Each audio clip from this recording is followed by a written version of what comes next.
الحمد لله رب العالمين والعاقبة للمتقين ولا عدوان إلا على الظالمين وأشهد أن لا إله إلا الله وحده لا شريك له ولي الصالحين وأشهد أن محمدا عبده ورسوله وصفيه من خلقه وخليله سيد الأولين والآخرين اللهم صل عليه وعلى آله وصحبه ومن اتبعهم بإحسان إلى يوم الدين أما بعد. Mes chers frères et sœurs, aujourd'hui avec l'aide d'Allah Tabarak wa Ta'ala, on va vous parler d'un grand fléau qui est le mauvais œil. Le mauvais œil.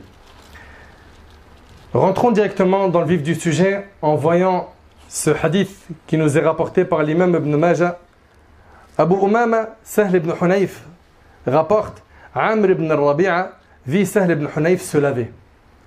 Et il dit, donc il s'agit de deux compagnons. Écoutez attentivement s'il vous plaît. C'est deux compagnons et pas deux ennemis.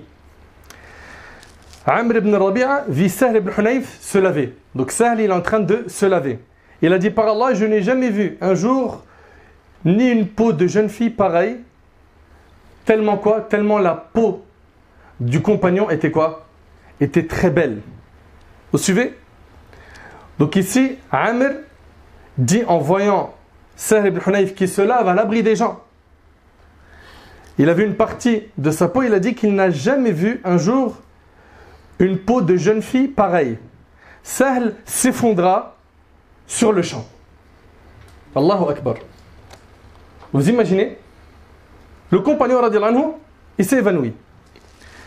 Sahl s'effondra et le messager d'Allah sallallahu alayhi wa sallam vint trouver Amr et lui dit sur le ton de la colère: pourquoi l'un de vous tue-t-il son frère? Regardez ce qu'il a dit alayhi sallam. Pourquoi l'un de vous tue-t-il son frère? Et on va voir par la suite que le mauvais œil peut tuer quelqu'un. Comme c'est rapporté dans un hadith. Pourquoi n'as-tu pas demandé la bénédiction d'Allah? C'est-à-dire que quand tu as été émerveillé de sa peau, tu dis Allahumma barik.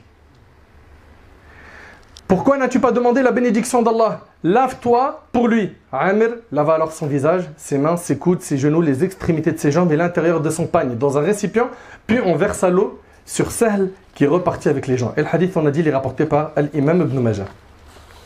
Dans ce hadith, il y a une chose qui apparaît, qui est claire.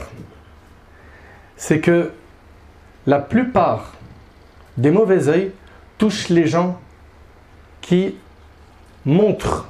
Alors là, on parle déjà de quelqu'un qui fait ça volontairement, ou qui laisse apparaître une partie de leur beauté ou de leur beau physique. Et regardez, subhanallah. Là, ici, c'est un compagnon qui n'a aucune haine ni animosité vers son frère qui est compagnon également. Et le simple fait qu'il l'a vu sans faire dua de bénédiction pour lui, sans dire Allahumma barik lahu ou alayhi ou fihi, ok? Et bien ça a été un mauvais œil. Donc on comprend ici déjà tout de suite une chose. C'est qu'il y a un farq, une grande différence entre al-hasad, l'envie, et al-ayn, le mauvais œil. L'envie déjà, elle est de, comme vous le savez, deux catégories. Il y a l'envie blâmable, d'accord? C'est le fait de souhaiter la disparition du bien de ton frère. Il a une voiture qu'il vient d'acheter, un gros 4x4, et tu es tellement plein de haine que tu lui souhaites la disparition de ce bien. Ça c'est haram en islam. Souhaiter la disparition du bien de ton frère, c'est haram. Le prophète il a dit, méfiez-vous, gare à l'envie, car l'envie brûle les bonnes actions, tout comme le feu brûle le bois. Donc ça, c'est déjà quelque chose de haram. Par contre, il y a une envie qui est louable, qu'on appelle al-ribta. C'est le fait d'envier quelqu'un qui a de la science, tu aimerais avoir de la science comme lui, il enseigne aux gens, ok? Ou quelqu'un qui a de l'argent et qui donne dans les nobles causes. Ces deux-là, tu as le droit de les envier sans pour autant souhaiter la disparition de leur bien. Donc ça, c'est le hasad, d'accord? Le ayn, et là, vous allez peut-être être surpris, peut venir, écoutez attentivement, de quelqu'un qui t'aime beaucoup. Il suffit qu'il ne dise pas Allahumma barik et qu'il te regarde avec un regard bien appuyé, c'est un ayn. C'est un mauvais œil. Toi-même, tu peux atteindre ton enfant d'un ayn. Ta propre personne, en te regardant dans le miroir, tu peux te toucher toi-même d'un ayn, d'un mauvais œil. Parce que tu n'as pas prononcé quoi? Les invocations, les bénédictions d'Allah. Vous suivez? Donc al-hasad, il vient, on parle ici du hasad blâmable, l'envie blâmable, il vient de quelqu'un qui t'aime pas. Mais l'ayn, il peut venir de quelqu'un qui t'aime, voire de ta propre personne. D'où le fait qu'il faut faire très attention au mauvais œil. De toujours être constamment dans quoi? Dans le dhikr, l'évocation d'Allah tabarak wa ta'ala. Et moi, je m'étonne, et je vous le dis clairement, de ces gens qui, toute la journée, affichent leur vie, leur confort, leur luxe, leur beau physique sur les réseaux sociaux. Je m'étonne de ces gens-là. Et je leur adresse un message. Vous avez sûrement des épreuves et des secousses lourdes. Vous vous dites pas des fois ça peut être le mauvais œil? Tu t'exposes à ça. Quand on les voit dans leur story, dans les réseaux sociaux, en train de se prendre en photo avec une grosse voiture de luxe. Ok? Te faisant croire que sa vie entière, c'est canon, c'est trop bien. Alors que c'est juste le moment de la photo, c'est bien. Et après, c'est les ténèbres dans sa vie, quand il n'est pas connecté à Allah subhanahu wa ta'ala. Et Allah ta'ala, il l'a dit. Quiconque se détourne de mon rappel mènera certes une vie pleine de gêne. Ils vendent du faux, du mensonge aux gens. Ou bien l'autre, il est là en train de filmer toutes ses voitures. Voilà, j'ai celle-là, puis j'ai aussi celle-là, puis aujourd'hui on va prendre laquelle, on va conduire laquelle. Tu es en train d'être une source de trouble, de fitna dans le cœur des musulmans. Leur cœur brûle à cause de toi. Mais ce que tu réalises pas, c'est que les malheurs qui te viennent derrière, c'est toutes ces flèches de haine qui t'ont touché parce que tu as été stupide et bête à étaler ta richesse et les bienfaits de cette manière-là. Alors est-ce qu'on doit cacher notre voiture si on a une voiture confortable? Déjà, le musulman, il n'est jamais dans un excès et il n'est pas dans l'orgueil. Ces deux-là, il les combat. Tu as le droit d'avoir une voiture qui est confortable, qui est bien, qui roule bien, qui est récente, il n'y a aucun problème. Mais il y a une différence entre avoir ce véhicule pour toi, pour ta famille, etc. et pour montrer toute la journée aux gens que tu vis au top. Mais le haine, ça tue. Vous ne comprenez pas que le mauvais œil tue. Vous allez voir des textes, vous allez être choqués. Réveillez-vous. Comprenez qu'une parmi les grandes causes, voire c'est peut-être la principale cause des problèmes que vous avez, c'est que vous étalez trop votre vie. Quand je dis votre vie, c'est la richesse, le confort, le matériel, les repas, les voyages. Regarde, jet privé, regarde ceci, regarde cela, regarde mes vêtements. Ah bon, aujourd'hui, je ne sais pas ce qu'on va prendre comme voiture. Bah tiens, vous me conseillez quoi, la Lamborghini ou la Ferrari? Après, il s'étonne que derrière, c'est des catastrophes sur ses enfants, sur sa santé, sur sa femme, sur ses parents. Il ne comprend pas. Mais regarde les choses avec les yeux de la religion, tu comprendras mieux. Non. Et tout ça pourquoi? Pour exister. Parce que ces gens-là, dans leur code, ils ont compris que avoir de la valeur, être bien dans sa peau, c'est exister sur les réseaux sociaux. Avoir une vie virtuelle. Mais Sakin, Wallahi al-Azim, je le jure par là, ils me font tous de la peine. Et je dis pas ça en mode je leur veux du mal. Wallah, pas du tout. Pas du tout. Je leur souhaite que du bien. J'aimerais qu'ils ouvrent les yeux, qu'ils arrêtent ce monde d'illusion, ce monde faux. Ce monde où ils vendent du rêve aux gens et la vraie vie, c'est pas celle qu'ils montrent sur Internet. Alors lui, il est là, il est en train de toute la journée dans la salle de sport, il montre ses muscles. Elle est en train de montrer sa beauté toute la journée dans les réseaux sociaux. Et ils ne comprennent pas pourquoi il y a autant de malheurs qui les touchent. Il y a quelque chose qui s'appelle le mauvais œil. Ça existe en islam, par le Coran, par la sunna du prophète alayhi salatu wassalam. C'est confirmé. Mes chers frères et sœurs, gardez en tête qu'Allah tabarak wa ta'ala dit Ma asaba min musiba fil ardi wa la fi anfusikum illa fi kitabin min qabli an nabra'aha inna dhalika ala Allah yasir. Nul malheur n'atteint la terre ni vos personnes qui ne sont enregistrées dans un livre avant que nous l'ayons créé, et cela est certes facile à Allah. Et également le prophète alayhi salatu wassalam dans le hadith d'Ibn Abbas qui est rapporté par l'imam al-Tirmidhi, il a dit sache que si tous les gens s'unissaient pour te procurer un bienfait, ils ne te feraient profiter que du bienfait qu'Allah a décrété pour toi. Et que si tous les gens s'unissaient pour te nuire, ils ne te feraient que le mal qu'Allah a décrété pour toi. La plume est levée et les pages ont séché. Et le prophète alayhi salatu wassalam dans le hadith rapporté par l'imam Muslim sur Ibn Abbas a dit écoutez attentivement s'il vous plaît, le mauvais œil est une vérité. Et si une chose pouvait devancer la prédestination, ce serait le mauvais œil. Et le prophète alayhi salatu wassalam a mis en garde contre le mauvais œil. D'après Jabir ibn Abdullah radiyallahu anhu, le prophète sallam a dit le ayn, le mauvais œil, fait rentrer l'homme dans la tombe. Alors qu'est-ce que tu en penses? Ça tue. Nous, ce qu'on doit faire, on va voir après, Inch'Allah. C'est pas de vivre en étant caché, puisqu'il y a toujours des extrêmes. Il y a celui qui étale toute sa vie, sa richesse, le confort, les bienfaits qu'Allah lui a donnés. Et il y a celui qui cache tout à tout le monde, jusqu'à il devient parano. Non, il y a un juste milieu. Il y a un juste milieu. C'est quoi? C'est Allah tabaraka ta'ala, il t'a donné de l'argent. Tu es dans un confort matériel. Ok, tu as une belle voiture. Mashallah, tu fais du khair, tu es bien habillé, etc. N'expose pas ça. Ok? Fais tes afkars. Lis tes invocations du matin et du soir. Les invocations qui ont été enseignées par notre bien-aimé alayhi salatu wassalam. Ne raconte pas tout ce que tu as comme bienfait à quelqu'un, tu sais qu'il va toucher par un aïn, et vis ta vie normale. Vis ta vie normale. Ok? Donc comprenez bien, Allah yabarik fikum, qu'il y a un juste milieu à adopter dans toute chose. Le aïn fait rentrer l'homme dans la tombe et le chameau dans le récipient rapporté par Abu Nu'aym. Allahu Akbar. Parmi les plus grandes causes qui nous permettent de nous protéger du mauvais œil, il y a l'évocation d'Allah, le dhikr d'Allah. Dans le hadith de Al-Harith al-Ash'ari, radiyallahu ta'ala anhu, le prophète alayhi salatu wassalam, dans le hadith là où il nous raconte les 5 paroles qui ont été prescrites à Yahya, dans ce hadith il y a la 5e et qu'il vous a ordonné de l'évoquer sans cesse, le dhikr. L'exemple de cela est celui d'un homme qui est poursuivi par des ennemis et qui se réfugie dans une forteresse. Or jamais l'homme n'est à l'abri du diable que lorsqu'il est en train d'évoquer Allah, qu'il soit glorifié, rapporté par l'imam Ahmad. Donc le dhikr, ça te protège. Ok? Les invocations du matin et du soir. Le matin et le soir, subhanallah, vous avez tous aujourd'hui un smartphone. La plupart, vous en avez un. Ok? Et ceux qui n'en ont pas, vous avez la citadelle du musulman. Dans le smartphone, tu as l'application la citadelle du musulman. Tu as les invocations, tu en as une vingtaine à dire le matin et le soir.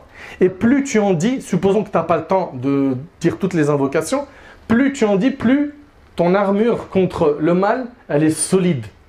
Celui qui en dit 5, il est meilleur que celui qui en dit qu'une. Celui qui en dit 10, il est meilleur que celui qui en dit 5. Donc fais ce que tu peux le matin et le soir pour lire les invocations. Et ça doit faire partie de notre train de vie quotidien. On ne doit jamais abandonner Afkar al-Sabah al-Masa. Et on a une négligence folle, nous, la communauté musulmane, concernant ces invocations. On sait que ça protège des mots, M-A-U-X, n'est-ce pas? On sait que ça protège des mots, mais est-ce qu'on les dit? Combien de fois tu as entendu Afkar al-Sabah al-Masa? Le prophète, alayhi salatu wassalam, il nous a enseigné de dire le matin et le soir Bismillahi alladhi la yadurru ma'a ismihi shay'un fil ardi wa la fis sama' wa huwa as-sami'ul 'alim. Ça, tu le dis 3 fois, il n'y a rien qui va te nuire. Rien ne te nuit si tu dis ça 3 fois le matin, 3 fois le soir. Au nom d'Allah, tel qu'en compagnie de son nom, rien sur terre ni au ciel ne peut nuire. Lui, l'audient, l'omniscient. Également, le fait de faire des invocations tout le temps. Quand tu sors de chez toi, par exemple, qu'est-ce qui nous a été enseigné? De dire Bismillah, tawakkaltu ala Allah, wa la hawla wa la quwwata illa billah. N'est-ce pas? Anas ibn Malik radiyallahu anhu relate que le prophète sallallahu alayhi wa sallam a dit quand quelqu'un en sortant de chez lui dit Bismillah, tawakkaltu ala Allah, wa la hawla wa la quwwata illa billah, écoutez bien. Donc ce qui signifie au nom d'Allah, je m'en remets à Allah et il n'est de mouvement et de force que par Allah, on lui dit tu es guidé, comblé et protégé. Et le diable s'écarte de lui. Abu Daoud rahimahullah ajoute, il dit, c'est-à-dire le diable à un autre diable, que peux-tu faire contre un homme guidé, comblé et protégé? Et c'est rapporté par Abu Daoud. Tu sors de chez toi, tu fais cette invocation. Tu es protégé par Allah subhanahu wa ta'ala. Tout le monde la connaît normalement. Bismillah, tawakkaltu ala Allah, wa la hawla wa la quwwata illa billah. Mais qui s'en souvient? Également, les enfants.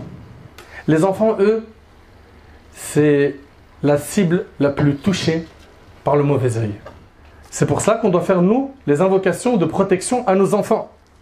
Comme m'a fait le prophète alayhi salatu wassalam avec Al-Hassan et Al-Hussein. Le prophète sallam lui-même recherchait la protection d'Allah sur Al-Hassan et Al-Hussein en disant, donc en arabe ça donne U'idhukuma bi kalimatillahi tammati min kulli shaytanin wa hamma wa min kulli aynin lamma.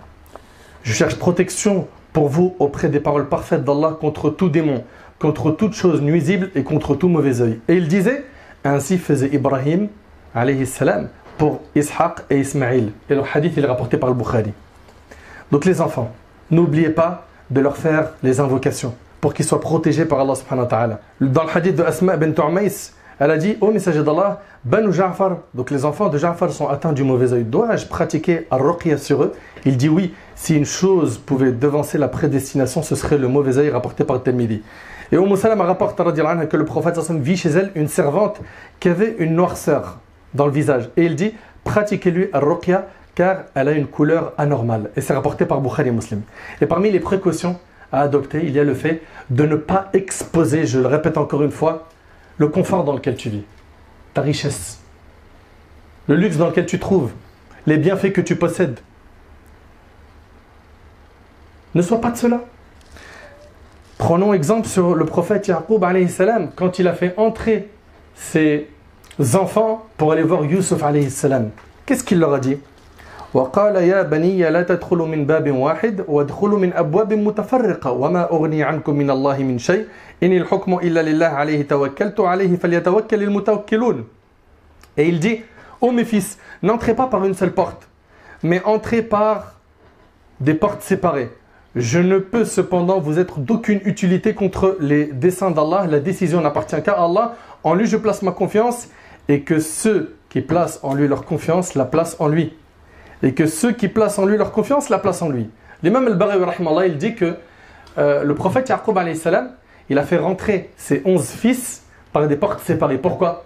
Parce que l'effet du nombre allait attirer le mauvais œil. Il s'agit de 11 enfants qui sont beaux, ils sont grands, ils viennent tous d'un père. Vous imaginez 11 frères. C'est quelque chose qu'on n'a pas l'habitude de voir, n'est-ce pas? Donc ça attire l'œil. Il leur dit, n'attirez pas l'œil, rentrez par des portes séparées. Parce que si vous rentrez tous en même temps, vous allez attirer le mauvais œil. Donc comprenez bien, Allah ibarik fikum, qu'il faut ici être intelligent. Ne vous exposez pas au mauvais œil. Et ne rentrez pas dans la paranoïa, l'outrix qui est de voir le mauvais œil partout. Ah bah ça je pense c'est un mauvais œil. Ah ça je pense c'est un mauvais œil. Et regarde, c'est très simple. Pour t'écarter de ces wasawis, renforce ta foi. Omar ibn Khattab radiallahu anhu, vous le connaissez tous ce compagnon, n'est-ce pas? Omar radiallahu anhu, on sait, on connaît le hadith par cœur. Quand il prenait un chemin, le diable il en prenait un autre. Pourquoi? Sa foi elle était trop forte. Renforce ta foi. Renforce ta foi, apprends la religion. Pratique-la bien, invoque Allah. N'oublie pas de dire Allahumma a'inni ala dhikrika wa shukrika wa husni ibadatika wa Allah. A'inni, aide-moi à quoi? À t'évoquer, à te remercier et à bien t'adorer. Demande-lui qui te donne la force de bien l'adorer. Donc ne soyez pas de cela, Allah yabarik fikum. Et quand vous voyez quelque chose qui vous plaît chez quelqu'un, ou sur vos enfants, ok, ou bien sur ta propre personne, dites Allahumma barik. Dites Allahumma barik. D'accord? Ouais, mais moi je dis Masha'Allah. Masha'Allah, c'est pas une invocation. Masha'Allah, ça veut dire telle est la volonté d'Allah. Ok, c'est une information, c'est pas une dua. Si tu dis Masha'Allah, Tabarakallah, c'est très bien. Si tu dis Masha'Allah, la quwwata illa billah, ça a été relaté dans le Coran et des pieux prédécesseurs ont utilisé cette formule. Mais tu dis Masha'Allah seulement, et on le voit aujourd'hui, c'est vrai ou pas? On le voit aujourd'hui, des gens ils disent ah mais t'es sérieux ou quoi, t'as pas dit Masha'Allah? Dis Masha'Allah, tu vas l'ayen. Masha'Allah ne suffit pas, ce n'est pas une invocation. Vous avez compris? Dites Tabarakallah, Allahumma barik lahu, Masha'Allah, Allahumma barik. Ok? Ou bien Masha'Allah, la quwwata illa billah. D'ailleurs, cela est relaté dans le Coran. وَلَوْلَا إِذْ دَخَلْتَ جَنَّتَكَ قُلْتَ مَا شَاءَ اللَّهُ لَا قُوَّةَ إِلَّا بِاللَّهِ. Telle est la volonté et la grâce d'Allah. Il n'y a de puissance que par Allah. Hisham ibn Urwa rapporte d'après son père que lorsqu'il voyait une chose qui lui plaisait, ou lorsqu'il entrait dans un de ses jardins, il disait مَا شَاءَ اللَّهُ لَا قُوَّةَ إِلَّا بِاللَّهِ. Ce qu'Allah a voulu, il n'y a de force et de puissance qu'en Allah. Donc rappelez-vous de toujours faire dua bil baraka, avec la bénédiction d'Allah.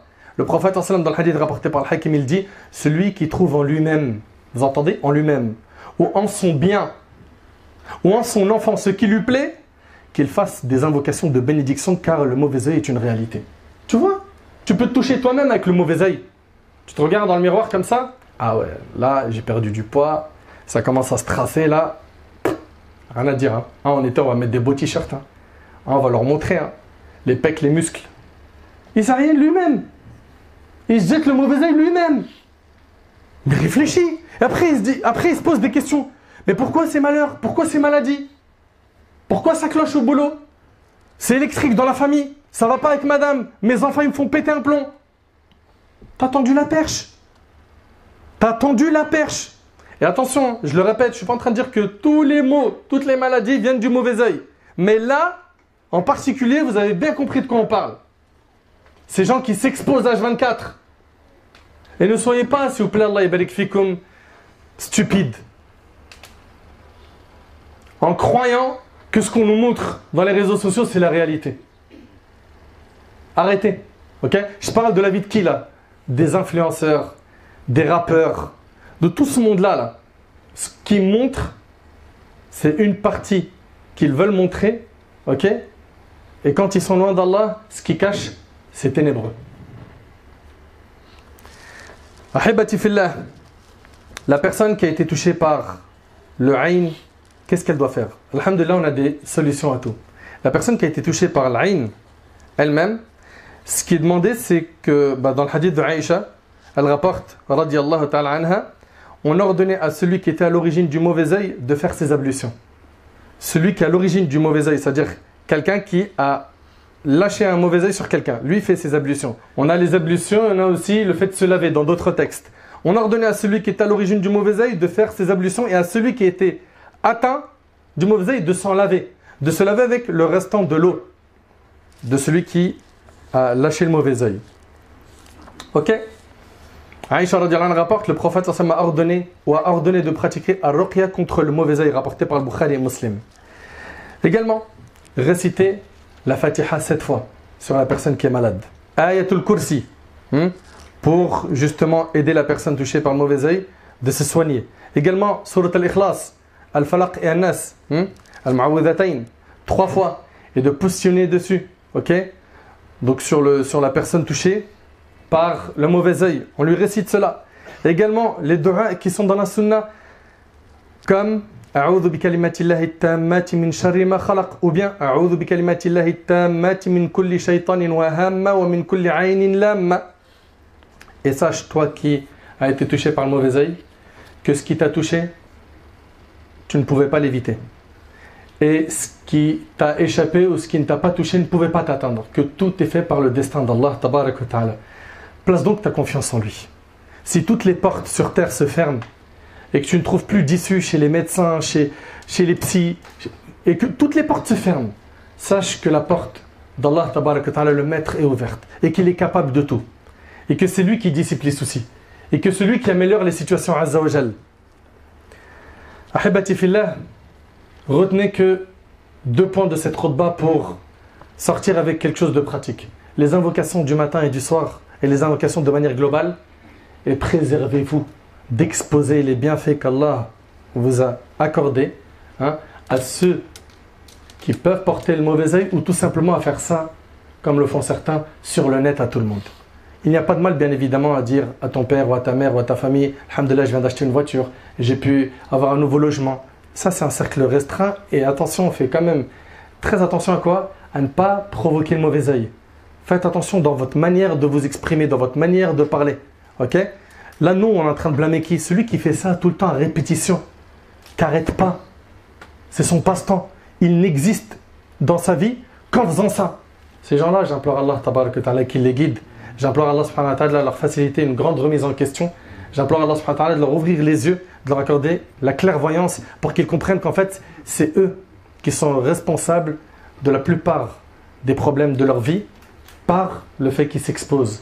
Ils s'exposent trop. Nous, on est en train de parler de manière générale ici de ceux qui affichent les bienfaits qu'ils ont et qui se mettent en danger. Et qui mettent en danger les personnes, les membres de leur famille, qui mettent en danger les membres de leur famille. J'implore Allah tabarak wa ta'ala de guérir les malades de notre communauté. J'implore Allah subhanahu wa ta'ala de nous écarter du mauvais œil et de tous les maux qui peuvent nous toucher. J'implore Allah tabarak wa ta'ala de nous faciliter de bien l'adorer, de nous accorder la constance dans le dhikr, de nous accorder la constance dans l'istighfar, le fait de demander pardon à Allah subhanahu wa ta'ala. J'implore Allah tabarak wa ta'ala de nous accorder une bonne compréhension de sa religion.